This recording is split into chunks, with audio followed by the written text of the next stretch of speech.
இது போல ஜாதி பெயரை வைத்துக் கொண்டு ஓட்டு கேட்டு வட மாநிலங்களெல்லாம் ஓட்டு கேட்கும் போது தமிழ்நாட்டில் மட்டும் ஒரு ஜாதி பெயரை நிறைய பேர்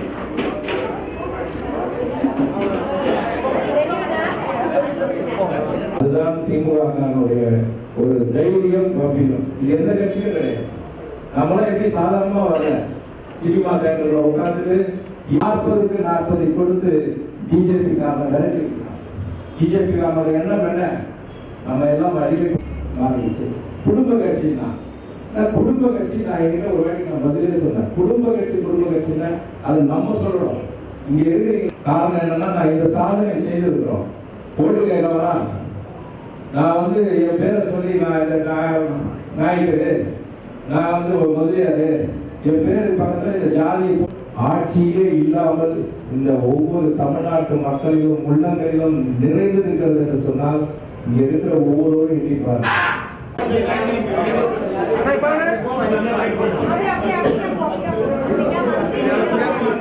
ஒரு திட்டம் இதெல்லாம் நீங்க யோசிச்சு பாருங்க. கொரோனா முடியுது, ஒவ்வொருத்தரும் வீட்டுக்குள்ள என்ன நோய் இருக்குன்னு தெரியல, வெளியில காமிக்க மாட்டேங்குது. உள்ளுக்குள்ளேயே அந்த நோய் திடீர்னு ஒரு நாள் எமர்ஜென்சி ஆகிறாங்க, இறந்து போயிடுறாங்க.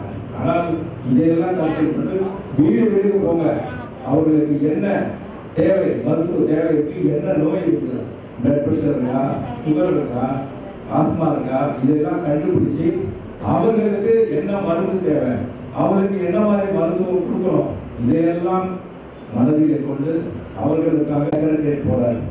இலவசமாக அவங்களுக்கு இன்னமும் காலை உணவு திட்டம் என்று கொண்டு வந்து இன்றைக்கு தமிழ்நாடு முழுவதும் காலையில குழந்தைங்க பார்ப்பாங்க, கட்டமைப்பை பார்க்கறாங்க, இது போல திட்டங்களை மட்டும்தான் பார்ப்பாங்க. ஆனால் இந்த சமூக நீதி, சமத்துவம், எல்லோருக்கும் எல்லாம் அனைவரும் சமம் என்ற ஒரு நோக்கத்தோடு இயங்குகின்ற ஒரே இயக்கம் திராவிட முன்னேற்ற கழகம். ஏழை பணக்காரனே இருக்கக்கூடாது, வித்தியாசமானா நீ பணத்தால் மட்டும்தான் உயர்ந்தவன், ஆனால் மனிதனால் எல்லா அனைவரும் சமம். இது உணர்த்திய தலைப்பிலே நான் இங்கே பேசிக் கொண்டிருக்கிறேன். கிட்டத்தட்ட 1949 தொடங்கிய இந்த இயக்கம் 75 ஆண்டுகளில் கடந்து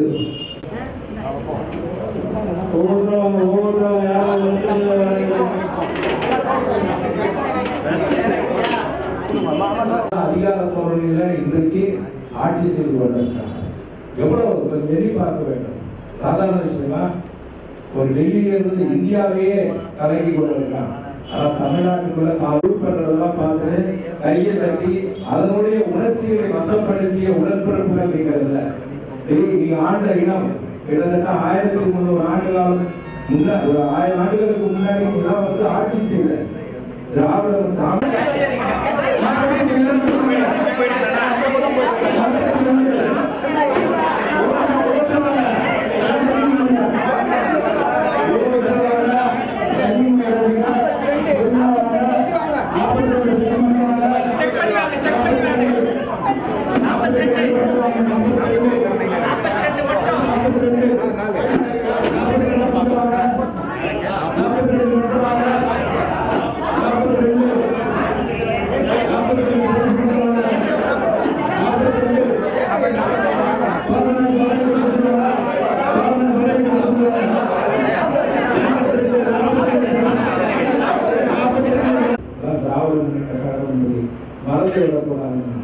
ஆளுக்கு கோயிலுக்கு போனோம்னா நம்மளாம் பர்மிஷன் கிடையாது, கருவறை கூட போக முடியாது, வெளியில நிற்கலாம், இன்னும் கொஞ்சம் போனா அந்த கோயில் சடங்குக்கு முன்னாடி நிற்கலாம். ஆனால் இன்றைக்கு அரங்காவல பொருள் ஒன்று போட்டு அதுல ஆதி திராவிட சமுதாயத்தை சார்ந்த ஓட்ட அரங்காவல பொருள் நன்றாக போட்டு கருவறையில கொண்டு போயிட்டு நமக்கு விபூதி இப்படி போட்டவன் இன்னைக்கு நெத்தியில வச்சுக்கிறான், தோல்ல துண்டை போட்டு பரிவட்டை கட்டி விடுறான். இதுக்கெல்லாம் காரணம் யார்? திராவிட முன்னேற்ற கழகம் என்பதை மறந்து விடாதீர்கள். இது ஒரு சமுதாய இயக்கம், ஏதோ ஆட்சிக்காகவோ அதிகாரத்துக்காக உருவாக்கப்பட்ட இயக்கம் அல்ல.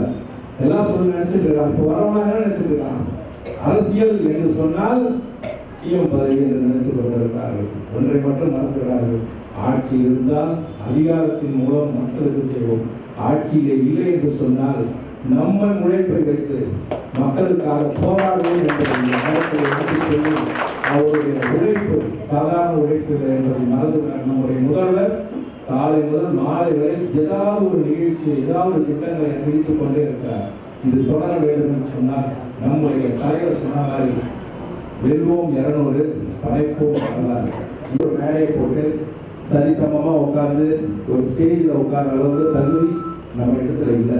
இன்னைக்கு பேரெல்லாம் படிக்கிறோம்ல, எதற்காக படிக்கிறோம் சொல்லுது பாருங்க. ஒரு காலத்துல பேரே படிக்க முடியாது, அவங்களுக்கு வந்து ஸ்டேஜ் போறதுக்கு தகுதி இருக்கும். ஆனா அந்த ஸ்டேஜ்ல உட்கார்ந்து மட்டும் உயிருக்கு போராடுறது போய் சேரு 48 மணி நேரத்தில் அவங்க உயிரை காப்பாத்து.